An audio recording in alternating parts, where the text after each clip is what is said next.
충정시력 58권 중종 22년 3월 24일 신축 네번째 기사 1527년 명가정 6년 평안도 양덕 맹산 태천 지산 자산 선천 순안 등 고을에 큰 눈이 내렸다.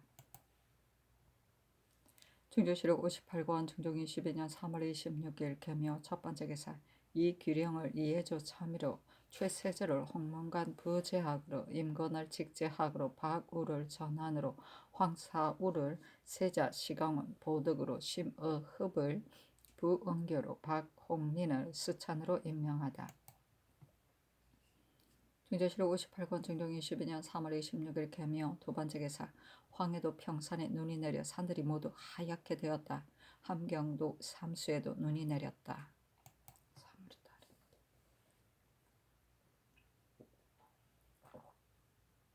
중종실록 58권 중종 22년 3월 27일 갑진 첫번째 기사 관합사 윤지형이 북경에서 돌아와 아뢰었다.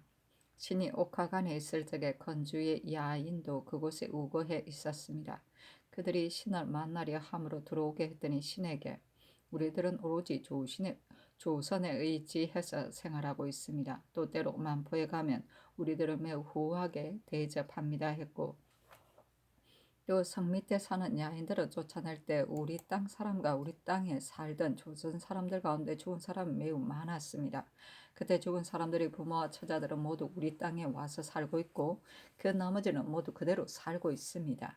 여인은 농토가 비옥하여 농사가 매우 잘 되기 때문에 비록 쫓아내도 곧바로 도로 들어가 삽니다 했고 또 쫓아낼 때 죽은 사람들의 부자들이 조선에 대해 노략질하려 했었지만 우리들이 후대한 은혜가 중간에 침범해서는 안 된다 했으므로 늘 중지했습니다 하였습니다.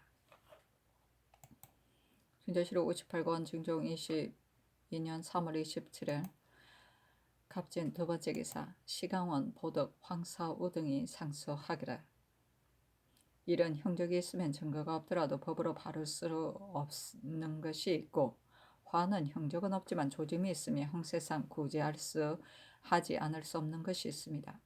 삼가 살피건대 그늘 국내에 요괴스러운 술법이 바닥에 행해졌는데다 그 간교한 계획이 하루 이틀 사이에 발생한 것이 아닌 것 같습니다. 예부터 환란의 발생은 은밀한 궁곤에서 발생된 경우가 많았고 따라서 외인으로서는 제재하기 어려운 곳이었습니다. 그래서 환관이 용사하고 부시가 참소하여 화의 씨앗이 일단 싹트게 되면 국본이 흔들리게 되고 따라서 사람들도 위구심을 품게 되어 멸망하게 되는 경우가 비일비재하였습니다. 예컨대 시인 혜장 이려가 희생을 물음으로써 송세자좌가 억울한 죽음을 당했고 강충이 동티 내려고 묻은 오동나무의 목우인을 파냄으로 하여 여태자가 목숨을 끊었습니다. 이러한 전설은 천재의 귀감이 되어 오고 있는 바 어찌 참혹한 일이 아니겠습니까? 지금 불에 지진 쥐를 동궁 곁에 매달아 놓았으니 어찌 먹은 마음이 없는 짓이겠습니까? 동궁의 연명이 을해인데 쥐를 매단 것도 해방이었으니 동궁의 탕신일이 2월 25일인데 액땜하는 일이 마침 이 날에 있었으니 이는 결단코 축소하는 뜻이 아닙니다. 또 궁인들이 서로 저주하는 일도 아닌 것 같습니다. 두루 사적을 열람해봐도 궁중에 나타난 요괴로운 술책 가운데 이보다 더 심한 것이 없었습니다. 요망스러운 일 때문에 국내 인심이 흉흉하여 중에서 전파되었는데도 전하께서는 대신들이 아랜 뒤에야 비로소 아셨습니다. 그렇다면 세자와 왕비의 처소 그리고 엄숙한 궁전들의 안팎의 한계가 광명정대하다고 할 수는 있겠으나 보이지 않는 가운데 자라나는 나쁜 일이 없다고 할 수 있겠습니까?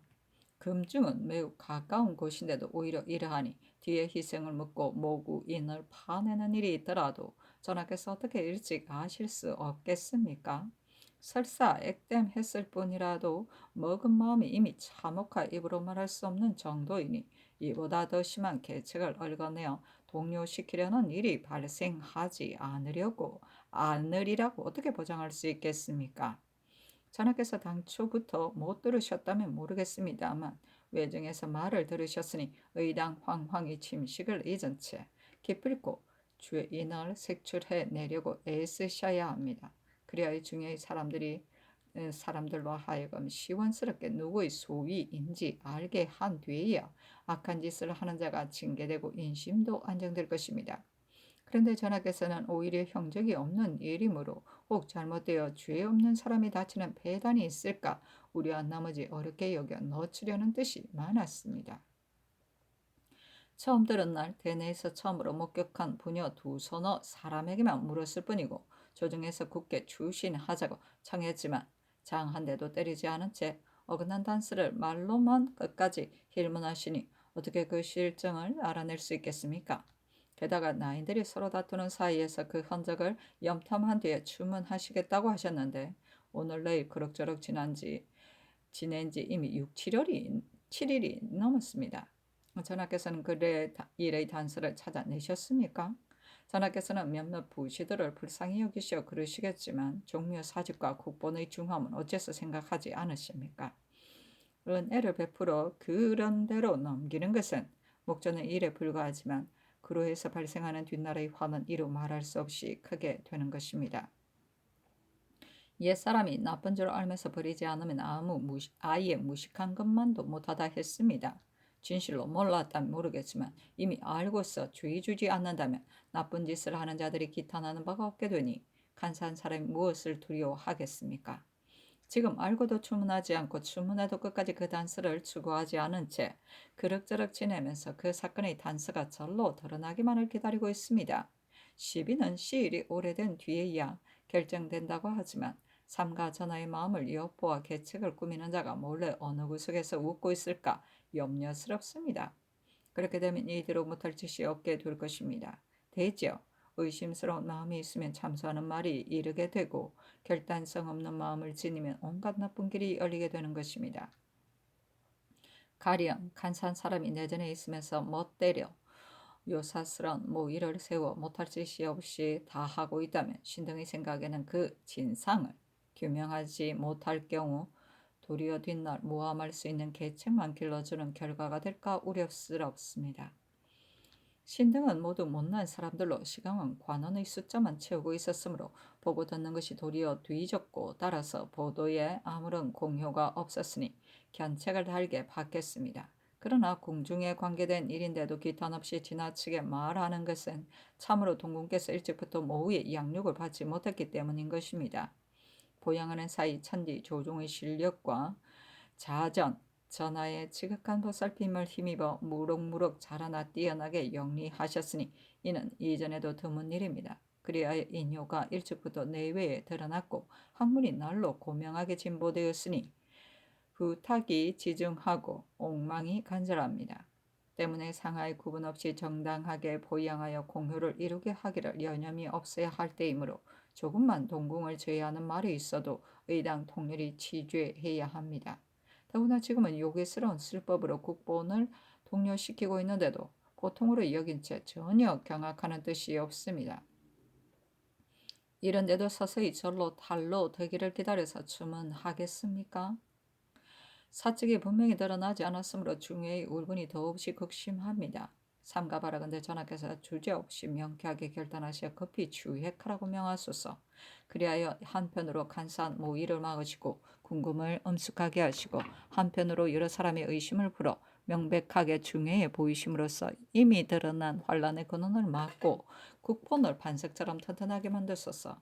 삼가 여지를 선발하여 무례한 자는 쫓아내시고 널리 어진 선비를 맞아들여 월량을 보도하게 하신다면 인심이 안정되고 하늘의 뜻도 기뻐할 것입니다. 그리하여 내외의 구분이 명확하여 본성과 지손이 영원히 편안함을 누리게 하시고 상하가 서로 기뻐하여 귀신과 사람이 화목하는 복을 얻게 된다면 종묘 사직을 위해 더없이 다행이겠습니다. 이 소는 황사우가 지었다. 전교하기를 동궁 관원이 세자를 위하여 상소했네. 그 내용이 매우 지당하다. 세자는 청명하고 착해서 내외의 사람들이 다 함께 담복하고 있으니 누가 해치려는 마음을 가지겠는가. 동궁에만 이런 요격스러운 술법이 있었던 것이 아니라 다른 곳에서도 또 있었으니 이는 필시 궁인을 모함하여 해치려고 한 짓일 것이다. 하지만 단서를 알 수 없으니 역시 아무라고 지적해서 주문하게 할 수는 없다 하였다. 누가 이랬어? 진조실록 58권 중종 22년 3월 27일 갑진 세 번째 기사. 충청도 안현에는 눈이 내렸고 전라도 강진에는 흙비가 내렸다. 황해도 곡산 서흥에는 눈과 서리가 내렸고 경상도 예천에는 눈이 내렸고 평안도 영변 운산 희천에는 서리가 내렸다. 중조실록 58권 중종 22년 3월 28일 을사 첫 번째 기사. 충청도 진천에는 눈이 뿌렸고 평택 괴산 청주 목천에는 눈비가 내렸다. 진조실록 58권 중종 22년 3월 29일 병호 첫 번째 기사. 함경도 영흥에는 후박이 내렸고 소가 벼락 맞았다. 진조실록 58권 중종 22년 4월 1일은 정미 첫 번째 기사. 우박이 내리다. 진조실록 58권 중종 22년 4월 1일은 정미 두 번째 기사. 돈의 문 밖에 실로하여 40여 가호가 불탔다. 진조실록 58권 중종 22년 4월 1일 정미 세 번째 기사. 황해도 관찰사 김근사의 서장을 내리면서 전교하였다. 지금 듣건대 영상군 이전이 병에 걸렸다고 하니 지극히 경악스럽다. 즉시 말을 내어 내 일을 보내어 여러 가지 약을 가지고 가서 급히 구류하게 하라. 진조실록 58권 중종 22년 4월 1일 정미 네 번째 기사. 홍문관 직작 임건 등이 상소하였는데 그 대략은 다음과 같다. 지난번 동궁에서 동티내는 일로 국본을 위해하려는 변이 발생했는데 이는 진시로 하루 이틀 사이에 계획된 일이 아니었습니다. 깊숙한 내전에서 일의 단서가 이미 드러났으니 의당 급히 적발하여 엄히 hir문함으로써 형전을 밝히고 주의를 바루어야 합니다. 그리하여 간사한 계책을 여지없이 깨뜨리고 화의 씨앗을 영원히 단절해야 합니다. 이렇게 해도 다시 간사함이 싹 들까 두려운 것입니다. 그런데 형적이 없다 핑계하여 익명서의 경우처럼 여긴가 하면 죄 없는 사람이 다칠 것을 우려해서 형신을 지연시키고 있으니 이것이 어찌 제왕의 영단하는 의이겠습니까? 간사한 사람이 사특한 일을 야기시키는 것은 모두 명분이 엄하지 못하고 위세가 서로 핍박받는 데서 생기는 것입니다. 핍박받게 되면 참남한 짓을 하게 되고 참남한 짓을 하면 의심이 일게 되는 것은 고금의 통한인 것입니다. 고명하신 성학으로 사적을 두루 열람하셨으니 적서 사이에 얽어낸 화를 환히 보시고 귀감하셨을 것입니다. 그런데 비상한 변을 보시고도 아무 걱정이 없으신 채 전혀 괴이하게 여기지 않으십니다. 대신은 몸소 국가의 안위를 맡고 있으므로 의당 충성을 다해서 화의 기밀을 확연히 결단해야 하는 것입니다. 그런데 한번 말한 뒤에는 묵묵히 임금의 뜻만 따르고 있으니 이것을 어찌 사직신의 소위라 할 수 있겠습니까? 조정에는 정보다 의가 앞서는 것이고 공공에는 의보다 정이 앞서는 것입니다. 따라서 의가 정보다 앞서면 잘 다스려지고 정이 의보다 앞서면 혼란해지는 것입니다. 때문에 아무리 명철한 임금이라 할지라도 그게 정에 끌려 의를 해치는 경우가 많습니다. 그래서 권력에 화를 끼치고 끝내는 종묘 사직의 위태로움을 초래하게 되니 정을 앞세운 데 대한 화는 예부터 참혹한 바 있습니다. 삼가 전하께서 깊이 살피소서. 진조실록 58권 중종 22년 4월 1일 성미 다섯 번째 기사.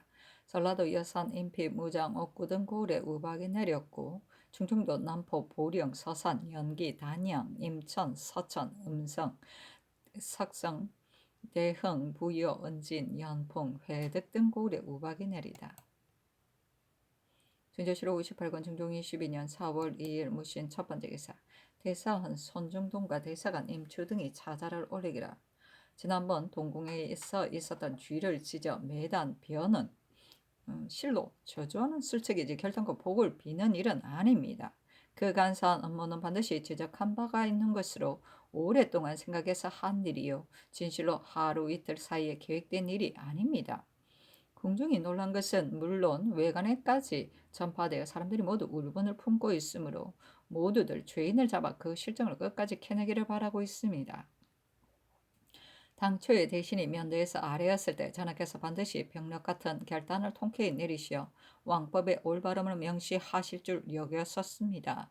그런데 오히려 건겁다고 핑계하시면서 주문하지 않으셨습니다. 그러다가 일이 부득이한 상황에 이르렀어야 대신에게 명하여 외정에서 출국하라고 하면서 나는 모르겠으니 그대들이 주역하라 했습니다. 대지요. 궁금해 이를 전하께서도 오히려 모르겠다고 하시면 외신이 어떻게 그 사실을 알아서 추진할 수 있겠습니까? 대저 엄사한 일은 반드시 유암 한 속에서 생기는 것으로 남들은 모르는 것입니다. 그러나 형적은 숨길 수가 없는 것입니다.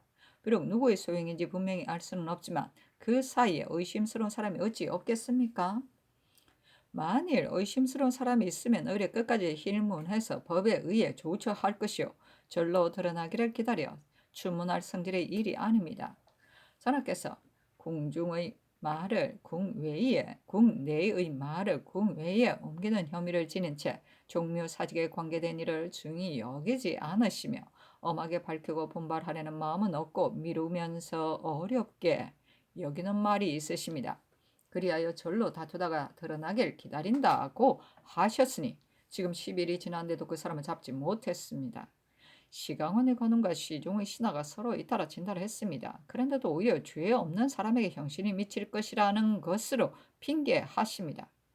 신등은 간사한 사람이 내전에서 신임을 얻고 있으면서 남몰래 웃음을 머금고 스스로 자기의 계책이 들어 먹혔다고 여겨 앞으로 못할 짓이 없게 될까 염려됩니다. 삼가 바라건대 전하께서는 사 때문에 정을 해치지 마시고 사 때문에 의를 무시하지 마시어 급히 죄인을 적발해서 조정과 함께 다스리소서. 그리하여 간사한 모의가 절로 없어지고 인심이 모두 통쾌하게 해 주시면 종묘사직을 위해 매우 다행스럽겠습니다. 하니 비답하기를 이 일은 나도 경악하는 바이다. 어찌 처음에 주문하려 하지 않았겠는가. 당초 동궁 사람들에게 물었더니 모두들 저질러지는 보았지만 범인은 못 봤다 했다.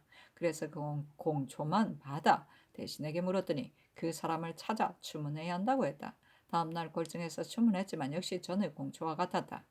대저 이 일은 위에서 누구의 소위인지 모르겠으니 반드시 현고인이 있어야 주문할 수 있겠다 하였다. 진조실록 58권 중종 22년 4월 2일 무신 두 번째 기사 황해도 해주 강령 등 고을에 지진이 있다. 진조실록 58권 중종 22년 4월 3일 기후 첫 번째 기사 전교하였다. 그래 감기 정세가 있었고 또 대제의 치제 때문에 오랫동안 진모하지 못하여 마음이 편치 못했다. 그래서 경연에 나가고 싶은 마음이 간절하지만 기침 정세가 도로 심해졌으니 조리를 하고자 한다. 따라서 경연에 대해 아뢰지 말라. 준조실록 58권 중종 22년 4월 3일 개요 두 번째 기사 대신 등에게 전교하기를 근래 간사한 사람들을 적발하지 못해서 조정의 의논이 안정되지 않고 있다. 때문에 대신을 불러 적발하지 못한 뜻을 효유하려 했었다. 마침 대신들이 와서 모여다는 말을 들었기에 말하는 것이다. 영등 주부사 정광필 주하이정 이유정 우이정 심정 좌찬성 이행 우찬성 이항 좌참천 안윤덕 육조 판서가 모여 있었다. 이 일을 주문하고 싶은 마음을 내가 어찌 일각인들 잊었겠는가. 되풀이 생각해봐도 의심스러운 사람이 잡히지가 않는다. 궁고의 일에 대해 대신들에게 숨길 것이 뭐 있겠는가. 위에서부터 아래에 이르기까지 논해보겠다. 중위는 세자를 지극히 도탁해 무육하고 있고 또 장경이 생존해 있을 때 비빈들을 후하게 대접했기 때문에 지금까지 사람들이 잊지 못하고 있다. 비는 장경이 아들이 없을 때 복성군을 처음 낳았는데 그가 어릴 적에 장경이 친자식처럼 돌보았었다. 그래서 장경이 훈수한 뒤에도 후한 은혜를 잊지 못해 손수 가스의 수식을 만들어 세자에게 주었던 것은 사람들이 모두 알고 있고 나도 아는 일이다. 그래도 오히려 이를 금지시키면서 비록 장경의 후언을 잊지 못했으이기는 하지만 사람이 시기하는 마음이 없을 수 없는 것이니 이렇게 해서는 안 된다 했었다. 귀인 역시 후한 대접을 잊지 못하고 있는 터이고 다른 후궁들 역시 털 것만큼 해치려는 마음이 없다. 궁중의 상하 모두 세자의 현명함에 칭찬을 아끼지 않고 있으니 반드시 이런 일이 없어야 할 것인데 뜻밖의 이런 큰일이 발생했다. 장경이 생존해 있을 때 시위하던 궁인 가운데 조금쯤 못마땅한 일을 당한 자가 있었다 할지라도 어찌 세자를 해치려는 마음이 아픔을 수 있겠는가. 내가 그 일 다방면으로 생각해 보았는데 미움과 원망에 찬 사람이 변을 일으켜 상대를 해치려 해서 입을 다물고 가만히 있는 것이 아닌가도 여겨진다. 도무지 그 간모를 헤아릴 길이 없다. 근래 후궁들은 모두 위축되어 위구심에 떨고 있는 실정이고 나인들도 모두 알면 고하고 싶습니다만 범행을 못 보았기 때문에 이렇게 하고 있습니다 했다. 이 일은 현관한 사람이 있어야 진실로 추문할 수 있다. 우선 전지를 내려 내가 경동하고 있다는 뜻을 보이는 것이 어떻겠는가 하며 대신들이 아뢰기를 삼가 전교를 살펴보니 첫머리는 장경왕후께서 공인들을 후대했다는 뜻을 말했고 다음에는 아래는 미움과 원망에 찬 사람이 변을 일으켜 상대를 해치려 했다는 뜻을 말하고 나서 이어 전지를 내려 경동하고 있다는 뜻을 보이겠다고 하셨습니다. 그러나 일이 끝나지 않았는데도 이런 전교를 내린다면 일이 틀림없이 번거로워질 것이니 내려서는 안 됩니다. 전일 시강원과 홍문관이 모두 이미 상소했고 오늘 신등과 육조 당상 또한 모두 골정에 모였습니다. 전일 나인들에게서 받은 조사 가운데 못 본 것이 있으니 내려 보내소서. 그리하여 육조 당상과 같이 검토해 보고서 만약 어긋난 단서가 있으면 불러내어 주문하는 것이 어떻겠습니까? 하니 전일 공인에게서 받은 공초를 내리면서 전교하기를 큰일을 당하여 내 마음을 효유하고 싶어서 이렇게 전교한 것이다. 대저 궁곤의 일을 대신들이 어찌 다 알 수 있겠는가? 혹 불수한 자가 있어 세자를 요동하기 위해 이런 요괴스러운 일을 얽어냈다 하더라도 지금 중위가 아직 생존해 있으니 대군이 탄생되지 않는다고는 할 수 없다. 따라서 지금 동궁을 요동시킨다고 해도 뒤에 어찌 세자의 위에 오를 사람이 없을 수 있겠는가? 이렇게 본다면 세자를 없애기 위한 일이라고 의심할 수는 없다. 궁중 사람들이 처음 그 일을 보고 모두들 액땜한 것이다 하고 자세히 보니 발이 끊겼고 불에 지져져 있었다. 이 때문에 괴이하게 여겨 떠들었으므로 외관에서 알게 된 것이다. 지금 아는 뜻을 듣건대 전지를 내릴 필요가 없다고 했다. 지금 공초를 내리니 검토해 보도록 하라 하며 육조당상 전원이 아뢰기라. 전에 전교를 듣기로는 서서히 명백하게 살피도록 하겠다고 했었는데 지금까지 아무런 발락이 없었습니다. 그래서 조정에 있는 사람들이 마음이 모두 답답하게 여기고 있으므로 신등이 다시 와서 아뢰는 것이니 속기 명쾌한 전교를 내려 사람들의 의혹을 풀어주소서 하였다. 전교하기를 대간 홍문관 육조와 대신이 골정에 모여 아랜 뜻을 내가 어찌 감히 가벼이 여길 수 있겠는가? 또 내가 어찌 죄인을 숨겨두고 척벌하지 않을 수 있겠는가? 이 일은 궁중 사람이 한두 사람이 아니기 때문에 어느 사람의 소위인지 알 수가 없는 것이다. 자전께서 정중년에 마음을 너무 쓰신 탓으로 병이 생겼었는데 지금도 마음을 쓰고 계시기 때문에 다른 정세가 발생할까봐 매우 우려하고 있는 중이다. 만약 조금이라도 의심스러운 사람이 있다면 어찌 한두 사람의 부인을 보호하여 주문하지 않을 수 있겠는가? 동궁의 궁인들에게 물어보았지만 그 일만 보았을 뿐 그 일을 범한 사람은 못 보았다고 한다. 이 때문에 형장을 함부로 쓴다면 이는 죄가 없다는 것을 알면서도 죽이는 것이다. 궁중에서 옥사를 일으키는 일에 대해 내가 어찌 범연히 생각했겠는가? 단지 어느 사람의 소위인지를 모르기 때문에 분명히 지적할 수 없는 것이다. 함의 대신 등이 첨의로 아뢰기를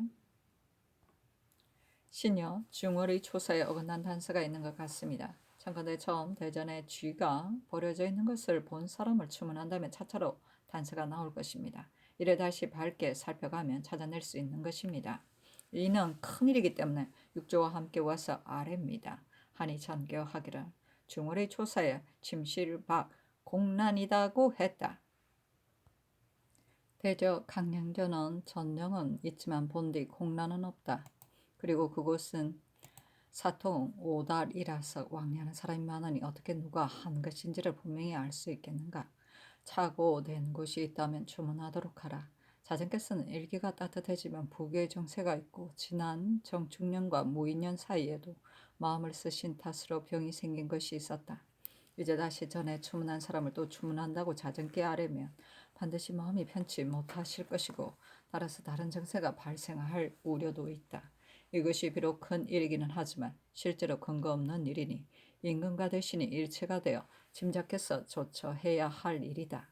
또 이른바 공란은 처용을 관람할 때 각사의 관원들이 의장을 배설하는 곳이니 누군들 그곳을 보지 않았겠는가. 이렇게 추국한다면 자정께서 마음을 쓰실까 우려되니 다시 의논하기 바란다. 따라서 형적이 드러난 뒤에는 추국하는 것이 어떻겠는가 하매 이유 청등이 처음 이로 아뢰기를 삼가 정교를 듣건대 황송하기 짝이 없습니다. 자정께서 이 때문에 마음을 쓰신다면 다시 아뢰기가 송구스럽습니다. 그러나 신등은 국가의 대계를 위하여 아뢰는 것이요 다른 뜻이 있는 것이 아닙니다. 저희들이라고 자전의 뜻을 받들 마음이 어찌 없겠습니까? 단지 조정이 안정되지 않은 탓으로 부득이 아뢰는 것입니다. 부디 미움과 원망에 찬 자의 소행으로 여기지 마시고 또 한쪽의 말만 듣지도 마소서. 그리하여 한결같이 죄인을 색출해내는 것으로 마음을 삼으신다면 매우 다행이겠습니다. 하니 전교하기를 이 일은 나도 주문하려 않는 것이 아니다. 그러나 목격자를 추문하게 되면 미열한 마음이 도리어 먼저 그 일 목격한 것을 후회할 것이다. 그렇게 되면 뒷날 이보다 더 큰 일이 있을 경우 누가 말하려 하겠는가? 대저 궁정의 모든 일은 다 자정께 아뢰야 하는데 내 생각에는 자정께서 이 때문에 마음을 쓰게 되실까 우려스럽다. 이 일은 고발을 하거나 혹 탄로난 다음이면 주문하기가 뭐 어렵겠는가. 또 오래되면 틀림없이 절로 드러날 것이요. 이렇게 해서 단서가 잡힌 뒤에 주문하는 것이 어떻겠는가 하였다. 대신이 첨의로 아뢰기를 상의 본부의 대신과 임금은 일체라고 하셨는데 이는 매우 지당한 말씀입니다.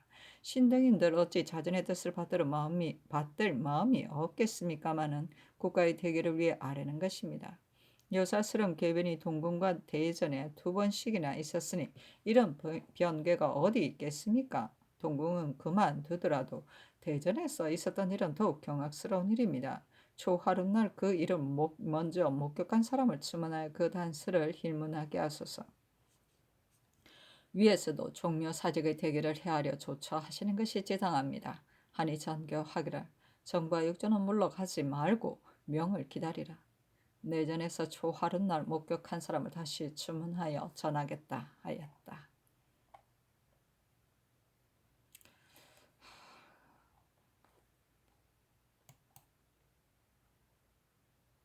증조실록 58권 중종 22년 4월 3일 기유 세 번째 기사 대선 손중동과 대사관 임추 등이 아뢰었다. 근래 아뢰는 일은 종묘 사직에 관계되는 지극히 중대한 일이라서 조위하가 흉흉한 상황이기 때문에 온 조종이 아뢰는 것입니다. 모름지기 속히 죄인을 추득해서 그 죄를 결정하소서. 증조실록 58권 중종 22년 4월 3일 기유 네 번째 기사 홍문관 직작 임건 등이 아뢰기를 궁중의 요괴스런 술법에 대한 일은 부득이 주문해야 한다는 뜻으로 관에서 말로 아뢰고 이어 상소도 했습니다. 지금 또 정부 육조 대관 등 온 조정이 아뢰는 것은 관계된 바가 중대하고 인심이 흉흉하기 때문입니다. 신등이 본관에 내린 비덕과 대신에게 내린 전교를 살펴보건대 주문하지 않으려는 뜻이 현저하게 엄호하는 것 같았습니다. 이런 전교를 내리시면 인심의 의욕을 풀어줄 수 없으면 물론 도리어 의구심만 더하게 할 뿐입니다. 목격자와 어긋난 단서가 있는 자는 속속 끝까지 추국해서 그 죄를 밝게 다룬 다음이라야 인심이 통쾌하게 여길 것입니다. 하니 대감과 홍문관에 전교하기라 이 일은 대신이 주문하라고 청했으므로 방금 내정에서 추국하고 있다. 추국한 뒤에 대신에게 말하면 자연히 알게 될 것이다 하였다.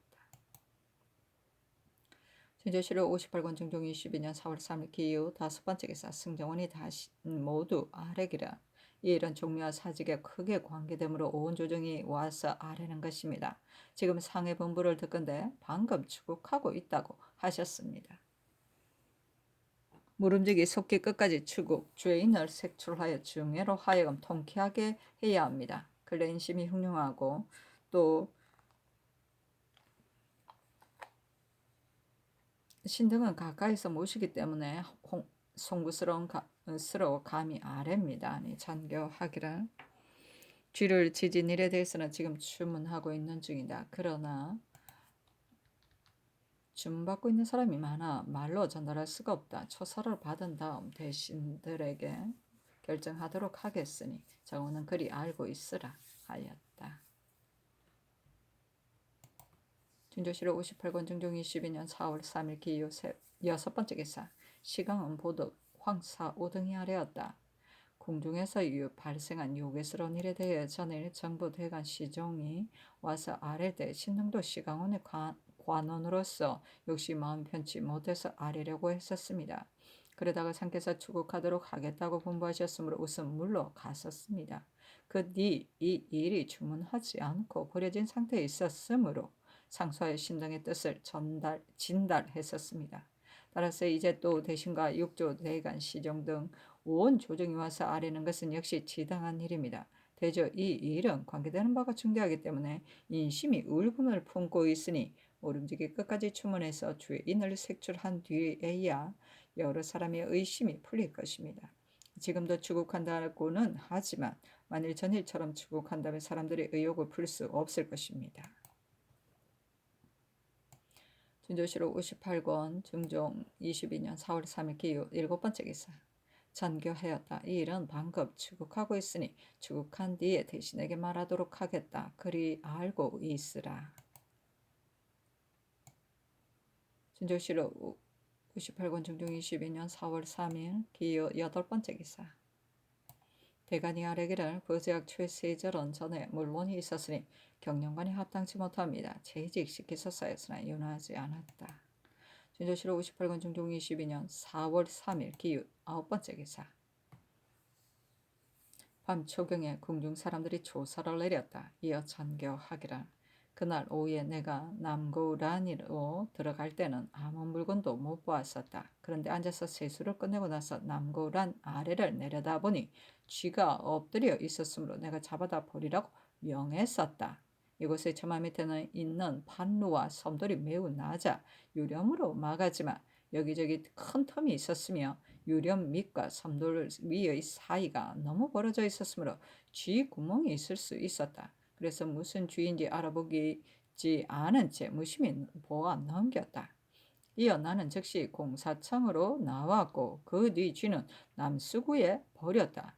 그러므로 이 쥐를 도로 가지고 와서 자쟁께 아랫일은 나도 당초에는 몰랐었다. 그런데 지금 들으니 그 쥐가 바로 이 쥐였다고 한다 하였다. 경빈의 공초에는 소첩이 지난 3월 초하룻날 오후 거처하는 방에 귀인과 함께 점심을 먹었습니다. 그 뒤 귀인은 대비전으로 나아가고 소첩은 침실로 올라왔습니다. 대청으로 들었을 때 신녀 김씨가 전교를 받들어 동침실의 서책을 가지러 왔다가 서침실로 돌아가고 있었습니다. 그 뒤 소첩은 그 대청 서남쪽 분합문 밖에 앉아 있었습니다. 앉아있는 사이 다른 나인들이 퇴선을 나누어 먹기 위해 안시, 돈일, 천이금, 효득 등을 시켜 동침실 동쪽 모퉁이에 있는 빈 그릇을 대청으로 가져오게 했습니다. 퇴선을 나누어 먹기 위해 나누려 하므로 그대로 앉아있기가 거북해서 동침실로 갔습니다. 조금 있다가 상께서 그 침실로 나오셨고 마주 대하여 앉아있다가 세수하러 나가셨습니다. 서초번 제-아비의 병이 위중하기 때문에 의원에 관해서 아뢰려 할 때 상께서 저기에 쥐가 있다 하셨습니다. 소첩은 미처 보지 않은 채 아뢰기를 쥐가 어디로 들어왔을까요? 했더니 상께서 남고란 유령 밑으로 들어왔는가 보다 했습니다. 소첩이 즉시 그곳으로 가보니 남고란의 유지 이 위에 쥐가 엎드려 있었습니다. 그때 상께서 아래끝을 불러 집어다 버리라 하셨습니다. 안씨는 그 쥐를 보자 저쥐 하고 기급했으므로 김씨가 치마로 쥐를 덮어 싸서 집어 들고 동전의 서쪽 뜰에다 버리려 할 때 상께서 보시고는 쥐구멍이 있는 곳에다 내버리라 하셨습니다. 하고 안시의 공초에는 지난 3월 초하룻날 오전부터 계속 침실에 머물러 있었습니다. 점심때 양전의 별수라를 대비전의 뜻에 따라 경영전 서침실에다 합전으로 진선했습니다. 퇴선할 때 경빈이 자기의 방에서 나와 강령전의 대청 남쪽 분합문 밖에 앉아 있었습니다. 저는 옷을 벗어 비자에게 주어 퇴선을 나누어 먹기 위해 빈 그릇을 가지러 시녀, 돈일, 효덕, 천, 이금 등과 동침실 동쪽 모퉁이로 함께 왕래했습니다. 그리고 나서 저와 다른 나인들은 다 같이 분한문을 닫고 퇴선을 함께 나누어 먹었습니다. 그때 경빈이 동침실로 갔고 상께서는 그대로 전에 앉아서 중군과 대학 연의를 강론하고 있었으며 시녀 김씨도 같이 배우고 있었습니다. 그 사이 저들은 태선을 다 먹고 김씨도 강을 들은 뒤에 역시 와서 먹었습니다. 조금 있다 경빈이 세수물을 올렸는데 그때 상께서 이곳에 쥐가 있다 하셨고 경빈도 모두들 와서 이지로 보라 했으므로 저와 김씨와 시녀, 돈일 등이 함께 가서 보았습니다. 그 쥐는 전 앞 남고란의 지이 위에 엎드려 있었는데 김씨가 치마로 덮어 싸서 집어가지고 서쪽 뜰에다 버렸습니다. 상께서 공사청으로 나가셨고 그 쥐는 그때까지는 생기가 있었지만 움직이지를 못했습니다. 돈일 등이 소리개가 채갈까봐 종이로 쥐를 싸서 수모 종가이를 시켜 쥐 구멍이 있는 데 싸다 버리라고 했습니다. 그리고 나서는 계속 침실에 있었습니다. 시녀 향이가 북고란으로부터 들어오면서 저쪽에 볼만한 물건이 있다 하기에 향이와 함께 북고란으로 갔습니다. 거기서 시녀 금비가 가지고 온 쥐를 보았는데 네 발은 끊겼고 꼬리와 주둥이는 모두 찢어져 볼골 사나웠습니다.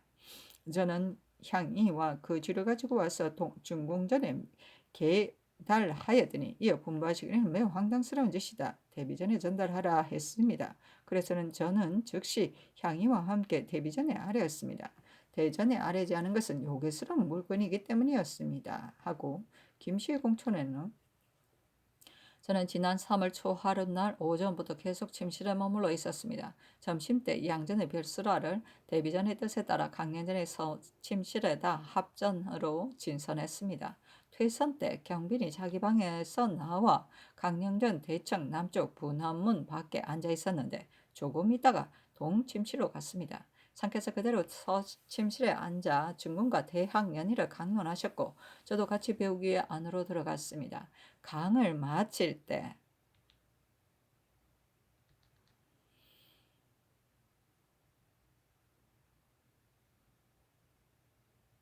강령된 대청으로 나오니 다른 시녀들은 퇴선을 이미 다 먹었었습니다. 그래서 저도 뒤따라 가서 먹었습니다. 조금 있다가 상께서 동침실로 옮겨가시다 경빈이 세수물을 올렸습니다. 그때 상께서 이곳에 쥐가 있다 했고 경빈도 모두들 와서 이지로 보라 했습니다. 저와 안씨, 돈일이 함께 가서 보았는데 제가 치마로 덮어 싸서 집어들고 서쪽 뜰에다 버렸습니다. 상께서는 공사천으로 나가셨고 그때까지도 쥐는 살아있었으므로 움직이지는 못했습니다. 돈일이 소리개가 채갈까 저하여 종이로 쥐를 싸서 수모 종가이를 시켜 쥐 구멍이 있는 곳에다가 버리겠습니다. 그리고 나서 계속 침실에 있었습니다. 안시와 시녀, 향이 등이 그 쥐를 가지고 와서 중공전에 계달할 때 저와 다른 나인 등이 다 같이 보았는데 네 발이 끊겼고 꼬리와 주둥이가 모두 찢어져 있습니다. 이와 같이 보고 알았습니다. 하고 시녀 돈일의 공처에는 지난 3월 초 하룻날은 계속 침실에 있었습니다. 점심때 양전의 별수라를 데뷔전의 뜻에 따라 강령전 서침실에 합전으로 진선했습니다. 퇴선 때 경빈이 방에서 나와 강령전 대청 남쪽 분한문 밖에 앉아 있었습니다. 그때 퇴선을 나눠 먹기 위해 빈 그릇을 가지던 저와 시녀, 효덕, 천이금 등이 동침실에 있는 동쪽 모퉁이로 왔다 갔다 했습니다. 안씨도 옷을 벗어 비자에게 주고 함께 왔다 갔다 했으며 다른 나인들과 같이 분한문을 닫고 퇴선을 먹었습니다. 경비는 동침실로 나가고 상께서는 그대로 전에 앉으시어 증군과 대학년의를 강론했습니다. 김씨도 같이 배우기 위해 들어가 강을 들었습니다. 그 사이 저희들은 음식을 다 먹었고 김씨는 강을 다 끝낸 뒤에 와서 먹었습니다.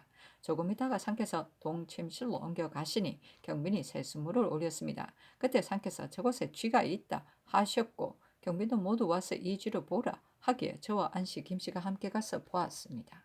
김씨가 치마로 덮어 싸서 집어다가 서쪽들에 버렸고 상께서 공사청으로 나가셨습니다.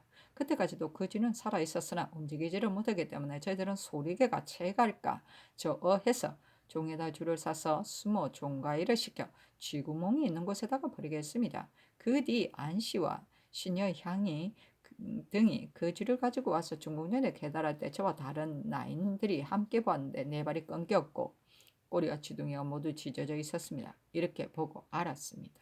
하고 스모 종가의 공초에는 저는 세습관을 담당하곤 스모입니다. 지난 3월 초 하루날 점심 수라 뒤에 세수물을 올릴 일로 침실이 있는 강령정 동남쪽들에 서 있었습니다. 그때 침실의 시녀 돈일이 종이에 싼 물건을 주면서 이것이 주인이 갖다 버리라 했습니다. 제가 즉시 살펴보면 아직 죽지 않은 쥐였습니다. 그래서 남수구에 버리고 곧 돌아왔습니다. 그랬더니 시녀 금비 사랑과 무술이 칠금 오비 등이 소주방에 앉아 있다가 저를 향해 버린 물건이 무엇인가 하기에 제가 이것은 사양쥐다 했더니 오비가 나에게 도로 가져오라고 했습니다. 그래서 저는 즉시 가져다가 금비에게 준 뒤 드디어 세습관으로 돌아갔습니다. 하고 무술이 오비의 공초에는 지난 3월 초하루 시녀 금비 사랑과 무술이 칠금과 함께 소주방에 앞에 앉아 있었는데 스모 종가이가 강령정 남수구에서 오기에 너는 무슨 일로 갔다 오는가 하고 물었더니 답하기를 침실의 시녀가 쥐를 내주면서 갖다 버리라고 하기에 갔다 오는 길이다 했습니다.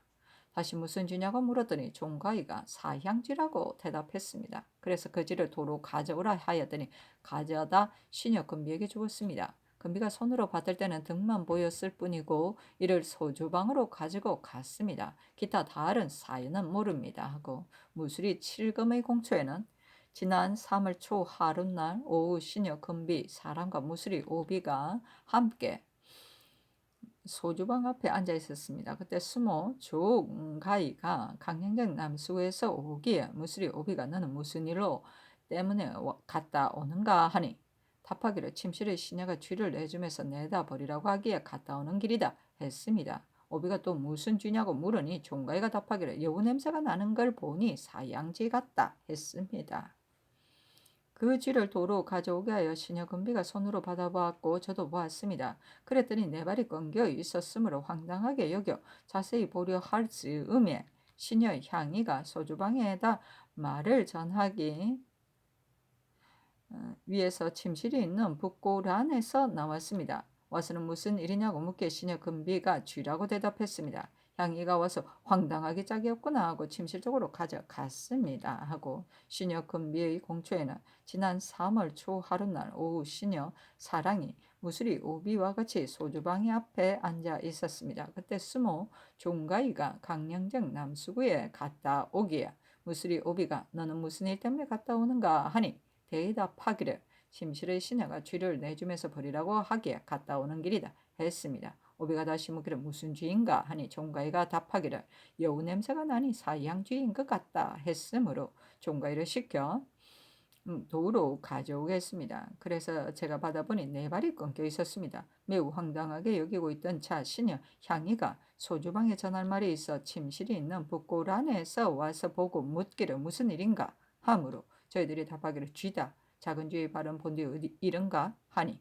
향이가 들어서 보고는 나도 모르겠다. 고란에 방치해 놓고 다른 아이를 불러서 보여보라 하고는 곧 내전으로 들어갔습니다. 이와 같이 보고 알았을 뿐 다른 사연은 모릅니다. 하고 시녀 사랑의 공초에는 지난 3월 초 하룻날 오후 시녀 금비와 무술이 칠금과 오비와 같이 소주방 앞에 앉아 있었습니다. 그때 스모 종가이가 강령정 남수구에 갔다 오므로 무술이 오비가 너는 무슨 일로 갔다 오는가 하니 답하기를 침실의 시녀가 쥐를 내주면서 나에게 갖다 버리라 하기에 갔다 온다 했습니다. 오비가 다시 묻기를 무슨 쥐인가 하니 종가이가 대답하기를 여우 냄새가 나니 사양쥐인 것 같다 했으므로 종가이에게 도로 가져오게 했습니다. 시녀 금비의 손으로 받아보았고 저는 침방으로 돌아갔으므로 그 뒤에 일은 알 수가 없습니다. 아니 시녀 향이의 공초에는 지난 3월 초하룻날 점심때 양전의 별수라를 데뷔전의 뜻에 따라 강연전 서침실에다가 합전으로 진선했습니다. 퇴선할 때 경빈이 자기 방에서 나와 강령전 대청 분한문 밖에 와서 잠시 앉아 있었습니다. 제가 다른 나인들과 같이 분한문을 닫고 퇴선을 먹기 시작할 때 경빈은 동침실로 갔습니다. 상께서 그대로 전에 앉아서 중군과 대학년회를 강론하고 계셨고 시녀 김씨도 같이 배웠습니다. 그 사이 저희들은 다 먹었고 김씨는 강을 끝내고 와서 역시 먹었습니다. 조금 있다가 상께서 동침실로 옮겨가셨고 저는 서침실에 있었습니다. 그래야 중궁전에 새순물을 올리되 동침실 근처에서 쥐를 잡았다는 말을 들었습니다. 조금 있다가 소주방에 전할 일이 있어 북고란으로 갔더니 나가니 시녀 금비 사랑과 무술이 오비 칠금이 앉아서 어떤 물건을 돌려가며 보고 있었습니다. 그래서 제가 묻기를 무슨 일이냐 했더니 금비가 쥐다 하고 이어 작은 쥐의 다리는 본디 이런가 하기에 제가 자세히 살펴보니 살아있는 쥐였는데 발이 없고 꼬리도 끊겼으며 주둥이는 찢어졌었습니다. 그래서 나도 못 보던 물건이다. 다른 사람들도 같이 보아야겠다 하고 고란에 두고서 대내로 들어와 안씨와 함께 동시에 나와 보았습니다. 안씨가 이는 황당한 짓이다. 중궁전에 계달해야 한다 하고 즉시 안씨와 함께 가지고 왔습니다. 중궁께서 하람하신 뒤에 전교하시기를 이는 황당한 짓이다. 데뷔전에 계달해야 한다 하셨으므로 즉시 저와 안씨가 함께 데뷔전에 계달했습니다. 하였다. 중조실록 58권 중종 22년 4월 3일 기호 10번째 기사 대신등이 첨의로 아뢰기를 초사는 신등이 보았습니다. 당초에 아랜 것은 관계되는 바가 중대하기 때문이었습니다. 더군데 초하룻날 데뷔전에서 지극히 가까운 곳에 버려진 쥐가 불에 찢어져 있었지만 그래도 생기가 있었다고 했습니다. 이는 외관에서 듣기에 지극히 의구스럽습니다. 신등의 의견은 이에 의거해서 추문하면 틀림없이 어긋난 단서가 있을 것 같았으므로 추문하기를 청했던 것이지 이렇게 하자고 청한 것은 아니었습니다. 위에서 보실 적에 과연 보통 쥐로 여겨 무심히 보셨습니다만 그 쥐가 찢어져 있었다면 목격자들은 틀림없이 경악하여 흉흉한 의논을 했을 것입니다. 상명께서 통찰하셔 끝까지 되풀이 힐문하신다면 자연 실정을 알 수 있을 것입니다. 내일 다시 와서 알아겠습니다. 하니 전교하기를 이 일에 대해서는 위에서 경동하는 듯이 어찌 범연한 것이겠는가. 여러 사람에게 공초를 받을 적에 내가 말하기를 너희들이 보고 들은 일이 시종 한결같아야 한다. 한마디 말이라도 착오가 있게 돼 외정에 불려나가 주문받게 되면 일이 중대하게 된다 하면서 되풀이 전교하여 하나도 빼놓지 않고 다 공초하게 했다. 또 이것이 방에서 생긴 일이라면 한 사람이 출입하고 있으니 그래도 지적할 수 있거니와 이지는 사람들이 많이 동행하는 처마을이 월대에 버려져 있었으니 누구의 소유인지 알 수가 없고 따라서 지적할 추문하기가 곤란하다. 대신들이 내일 다시 오더라도 오늘 본 초사인 내용과 다를 것이 없다. 이 일은 역시 위에서도 잊지 않고 있다. 잊지 않고 추문하려는 마음이 실로 마음속에 간절하지만 단서도 없이 추문할 수는 없다. 따라서 그늘 궁중에 두려워하지 않는 사람이 없는 실정이다. 이렇다면 틀림없이 진고할 사람이 있을 것이고 진고한 뒤에 추문은 반드시 어긋난 단서가 있을 것이다. 그렇게 되면 추문하여 죄인을 색출할 수 있을 것이다. 이 뜻으로 대신과 육조 정원, 홍문관, 대간, 시강원에 말하도록 하라 하였다. 밤 2경에야 해산했다. 전조실록 58권 중종 22년 4월 3일 기후 첫 번째 11번째 기사 햇무리가 지고 관이 있다. 전조실록 58권 중종 22년 4월 4일 경술 첫 번째 기사 대신등이 아뢰기를 어제 내리신 야인들의 초사는 신등이 상세히 보았습니다만 대내의 형세를 신등은 알 수가 없습니다. 그러나 짐작해서 하려보건대 이는 외간 사람이 할 수 있는 일이 아닙니다. 어제 하문할 때 위에서 그 사색을 살펴보셨다면 의당 짐작해서 그런 사람을 알 수 있으셨을 것입니다. 이 일은 외인이 주문해서 죄인을 색출할 수 있는 것이 아닙니다. 신등이 그일 자주 골정에 모였는데 이것이 진실로 송구스러운 줄은 압니다. 그러나 관계되는 바가 중대하기 때문에 이같이 아뢰는 것입니다. 어제 자전께서 마음을 쓰신다는 것으로 정교하시면서 대신은 대간에 비길 수 없다 하신 상의 분부가 지당하십니다. 그러나 사사일같이 뜻을 받들어 묵묵히 물러갈 수가 없었습니다. 초하룻날 쥐를 버린 일을 먼저 주문한다면 25일 쥐를 매단 일도 주문하여 죄인을 색출할 수 있을 것입니다. 하고 모두 10번 아뢰었으나 따르지 않았다. 10번이나. 진조실록 58권 중종 22년 4월 4일 경술 두 번째 기사 뒤정추부사 조원기, 황맹헌, 강징, 동지사 이자견, 이권, 한승부 판영, 김당, 좌윤, 손주 등이 와서 아뢰기를 신등이 듣건대 이 일은 지극히 경악스럽습니다. 모름지기 속히 적발해서 주의를 정하소서. 나머지 뜻은 정부 6조와 같습니다 하였으나 변호하지 않았다. 준조실록 58권 중종 22년 4월 4일 경술 세 번째 기사. 대간이 합사의 아래기라 이런 관계되는 바가 중대하기 때문에 부득이 다시 아래입니다. 어제 전교의 대내에서 바야흐로 죄인을 추문하고 있다 했기 때문에 신등은 죄인을 잡을 수 있을 것이라 여겼었습니다. 그런데 저녁에는 죄인을 잡지 못했다는 것으로 전교했으므로 신등은 지극히 서운했습니다. 또 이 일은 이에서 그칠 수 없는 것으로 반드시 죄인을 잡아 죄를 정한 뒤에야 인심이 통쾌하게 여길 것입니다. 하고 모두 9번 아뢰었으나 윤호하지 않았다. 준조실록 58권 중종 22년 4월 4일 경술 네 번째 기사. 호문관이 차자를 올리기를 신등이 삼가 생각한데 춘궁을 저해하는 일은 크게 종묘사직에 관계되기 때문에 조중에서 연일 논개하고 있습니다. 죄인을 잡아 대법에 의거 엄하게 징계해서 국본의 안정을 도모하는 것은 세자 일신만을 위한 개척은 아닙니다. 그런데도 하교에 매양 증거가 없어 밝히기 어렵다고 핑계하시면서 곤란하게 여기시며 머뭇거리시니 감싸주는 것 같습니다. 이는 종묘사직이 위태롭게 하는 것은 하찮게 여기고 궁인이 신문당하는 것은 중히 여기는 것으로 신등은 서운함을 견딜 수 없습니다. 대저 일이 크면 죄가 중하고 죄가 중하면 내용을 숨기게 되는 것으로 고문을 가하면서 다그쳐도 그 실상을 알아내기 어려운 것입니다. 그런데 형구를 사용하지 않고 평범한 말로 내정해서 돌려가며 추문하게 되면 말을 곡진하게 꾸며 내용이 모두 같게 되는 것이니 누가 사실을 자백케 하여 스스로 복제하리 하겠습니까? 또 누가 남이 숨기는 사특한 일을 덜추어 내므로써 원수를 맺으려 하겠습니까? 전하께서 진실로 종통을 안중하게 하고 간특한 자들을 징계하려 하신다면 처음 요망한 현장을 목격한 사람에게서 어찌 믿을 만한 단서를 잡아낼 수가 없겠습니까? 공액의 감찰을 맡은 사람에게 틀림없이 주문해야 할 다른 수가 있을 것인데도 전하께서 오히려 나인들이 꾸며낸 공사를 숨김없는 진술이라 여겨 조정의 의논을 막고 있습니다. 또 나인들을 위해 변명하기를 대신이 뒤에 다시 와서 청하더라도 도국문할 점이 없다 했습니다. 이는 이미 드러난 자취를 은폐하여 죄인을 보살펴 줌으로써 스스로 화를 당하려는 조처입니다. 조정이 국문하기를 청하지 않았더라도 급히 대신들을 인견 면대해서 의논하여 조처함으로써 여러 사람의 울분을 시원하게 풀어주어야 할 일입니다. 그런데 도리어 온 조정이 극력 간쟁하는데도 이를 거절함으로써 성덕에 누를 끼치고 있으니 신등은 서운함을 견딜 수 없습니다.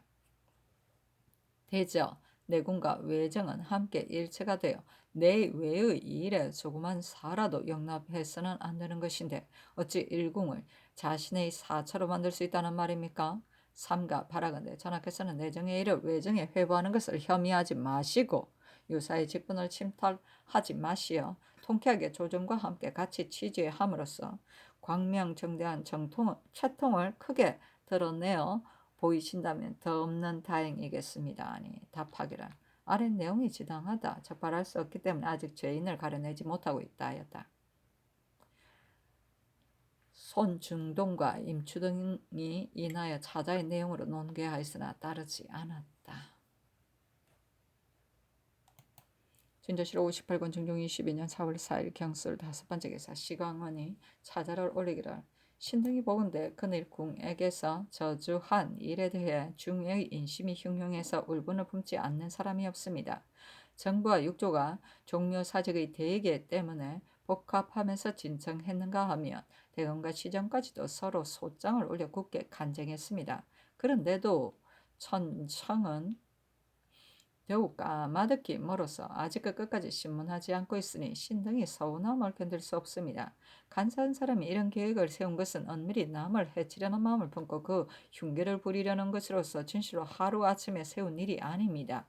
그 실정을 미루어 따져보면 뒷날 엄청난 대악을 야기시킬 수 있는 것이니 어떻게 차마 말할 수 있겠습니까? 진실로 건강을 분발해서 몸소 편전으로 납시어 공경들을 맞아 만나보고 겸하여 대감과 시정도 불러서 널리 공의를 보아 여러 사람들과 같이 추문하소서. 그래야 단서에 따라 그 귀결점을 따져보고 언색을 살펴 그 실정을 찾는다면 추국받는 사람이 임금의 위엄이 진동하는 것을 보고 사세가 숨기기 어렵다고 여겨 반드시 사실을 토설하게 될 것입니다. 이렇게 되면 간사한 사람이 어떻게 자기의 죄를 도피할 수 있겠습니까? 지금 의례적으로 묻는 데 대한 공사에서 덩달아 서로 숨기고 있고 전하께서 또 증거가 없다고 핑계대시면서 그 단서를 끝까지 힐문하지 않고 있으니 결코 사실을 알아낼 날이 없을 것입니다. 신등도 궁인을 신문하여 대옥을 입증하는 것이 비상한 변이라는 것을 모르지는 않습니다. 그러나 이미 사이에 혹 죄 없는 이에게도 억울하게 형신이 미치게 되는 폐단이 있을 수도 있습니다. 그러나 옥사를 다스리는 데 있어 먼저 증거를 발견하지 못했는데 사실을 알아낸 경우는 없었습니다. 설사 여항의 사나운 노비가 주인을 해치기 위해 이런 일을 모의하더라도 삼성 교자로 고문해서 그 죄를 결정해야 하는 것입니다. 더구나 종묘사직의 안위가 달린 일인데 어찌 궁인몇 사람 신문하는 것을 애처롭게 여겨 그 수악을 주문하지 않을 수 있겠습니까? 옛사람이 난적한 세매가 참새를 쫓듯이 해서 하루라도 경내에 머물게 해서는 안 된다 했습니다. 지금 구차스럽게 세월만 끌면서 절로 노출되기를 바람으로써 드디어 간적으로 하여금 금중에다 자취를 숨기게 했습니다. 그리하여 죄 없는 사람은 온통한 울분을 품게 하고 죄 있는 사람 마음대로 계책을 세워 뒷날 불칙스러운 변을 부릴 수 있는 발판을 마련하게 해주었으니 이는 간악한 자를 주벌하여 여러 사람의 의심을 통쾌하게 풀어주는 조처가 아닙니다. 삼가 바라건대 전하께서는 과단성 있는 결단력을 발휘하여 통쾌하게 여망에 따라 수모자를 잡아내어 왕법을 밝게 보이소서. 그리하여 위로는 조종의 놀란 영혼을 위로하고 아래로는 신민의 울분을 씻어주신다면 더 없는 다행이겠습니다. 하니 답하기를 동궁의 관원들이 세자를 위해 이런 소장을 올렸으니 이 뜻이 진실로 당연하다. 조정 대신들은 위에서 간인을 가려내기를 청하고 있지만 나는 분명히 제적할 수 없으므로 지극히 곤란하게 여기고 있다 하였다. 진조실 58권 중종 22년 4월 4일 경술 6번째 기사. 형조판서 한형윤, 참판 이사견, 참의 김영 등이 아뢰기라. 지금 셈에 빠져 죽은 사람을 조사해보니 바로 무술이 업종의 문안 비자의 천비였습니다. 이 사간에 복성군의 비자와 나인도 참여되었습니다. 본조에서 주문하기가 매우 곤란하니 타사로 이관시켜 주문하게 하는 것이 어떻겠습니까? 전일 대신들이 아뢰기를 평시서 셈에 본래의 문안 비자가 빠져 죽었습니다. 이와 같은 일은 의당 급속히 주문해야 합니다. 하니 상이 형조로 하여금 주문하게 했었다. 하니 잔교하기라. 이 공사의 삼절리는 조사에 쌀을 훔친 일 때문에 주인에게 매를 맞아 천비가 화가 나서 셈에 빠졌다고 하여 사상이 명백하다. 그리고 복성군의 비자는 형조가 잡아다가 주문하고 있지만 나이는 대관에게 공함을 내어 묻도록 하라 하였다. 진조실 58권 중종 22년 4월 5일 신의 첫 번째 기사. 대관이 합사로 아뢰기를 간사한 사람 외관에 있지 않고 모두 궁곤에 있습니다. 이들을 하루라도 금중에 머물게 해서는 안 됩니다. 이런 요망한 일을 비록 남이 보지 않는 곳에서 했다고 하더라도 어찌 주문할 수 있는 형적이 없겠습니까? 모름지기 속기 밝게 살펴 적발해서 입게 하게 하소서 했으나 윤하지 않았다. 진조실 58권 중종 22년 4월 5일 신의 두 번째 기사. 대간이 차절을 올리기를 신등은 삼가 생각건대 궁중에 있었던 저주에 대한 일은 간택한 싹이 나타난 것이고 종묘사직의 안위에 대한 기미에 관계된 일로 먹은 마음이 이미 참혹하고 관계된 바가 중대합니다. 때문에 사람들이 분해하지 않는 사람이었고 조정에서도 여러 날 농계하여 기필코 주인을 잡아 왕법에 의거 처치하고자 한 것입니다. 그런데 전하께서는 매양 이 일은 증거될 만한 것이 없다고 핑계대는가 하면 잠옷 미루면서 감싸주는 의향까지 있으니 신등은 서운한 마음 금할 수 없습니다. 양궁은 바깥 사람으로서는 들어갈 수 없는 곳입니다. 그런데 깊숙한 대내야 더욱이 사람마다 몰래 들어갈 수 있는 곳이 아닙니다. 그리고 저주하기 위해 사용한 쥐가 불에 찢어졌는데도 오히려 생기가 있었다면 그 음음하고 간사한 사람은 결단코 금중에 있는 것이 분명합니다. 그 자취를 감출 수 없는데 그 사람을 잡기가 여찌 어렵겠습니까? 전하께서 진실로 밝게 살피시고 어미 있게 신문하시면 간사한 사람은 반드시 그 형정을 숨길 수 없을 것입니다. 예부터 엄사한 일은 남의 눈에 띄지 않는 데서 했습니다만 그 언어 용모와 사적은 끝내 숨길 수가 없는 점이 있었습니다. 궁중에 한 사람이 한둘이 아니라고는 하지만 그 가운데 어찌 의심스러운 사적과 신문할 만한 단서가 없겠습니까? 만약 그럭저럭 세움만 끌면서 절로 드러나길 바랄 뿐이라면 누가 남이 숨기는 것을 드러내려 하겠으며 간사한 짓을 한 자도 어찌 자수하려 하겠습니까? 대저 일에는 경중이 있고 형세는 완급이 있는 것입니다. 그 일이 중하면 경한 것은 염두에 두어서는 안 되고 그 형세가 급하면 완만하게 방치해서는 안 됩니다. 전하께서 먼저 모함에 대한 의심을 지니시고서도 오히려 무고하게 죄에 걸릴 것을 우려한 나머지 평범한 말로 내정해서 묻는 것으로 끝냈습니다. 그리하여 전혀 우려 같은 노여움을 분발하는 위험은 없이 단지 고차스럽게 고식적인 개체만 견지하는 데 불과하게 되었습니다. 지극히 어리석은 사람일지라도 을에 드러나지 않은 실정을 말함으로써 불적한 죄에 빠지려 하지 않을 것인데 더구나 지극히 간사한 사람이야 말해 무엇하겠습니까? 온 조정이 극력 간쟁하는데도 전하께서는 오히려 망설이면서 결단을 내리지 못하신 채 스스로 서로 공박하다가 드러나길 기대하고 있습니다. 이것이 어찌 종묘 사직을 중히 여기고 국본을 공고히 하려는 뜻이겠습니까? 내정의 일을 외조에 회부할 수 없기는 합니다만 몇몇 대신과 함께 친림해서 공문하소서. 그렇게 하면 임금의 위험이 지척에 있으니 엄사한 자주가 의당 절로 드러날 것입니다. 삼가바라건대 전하께서는 대의로 결단하여 엄명하게 다스림으로써 화를 미연에 없애고 나라를 위태하기 전에 고전하게 하신다면 종묘사직에 더 없는 다행이겠습니다. 아니 장교하기란 차자의 말이 지당하다. 그러나 공초받은 사람들을 지금 형신한다면 간사한 사람들은 물러나 숨어 있는데 죄 없는 사람이 화를 당하게 될 것이다. 이 배단도 우려하지 않을 수 없다. 하였다.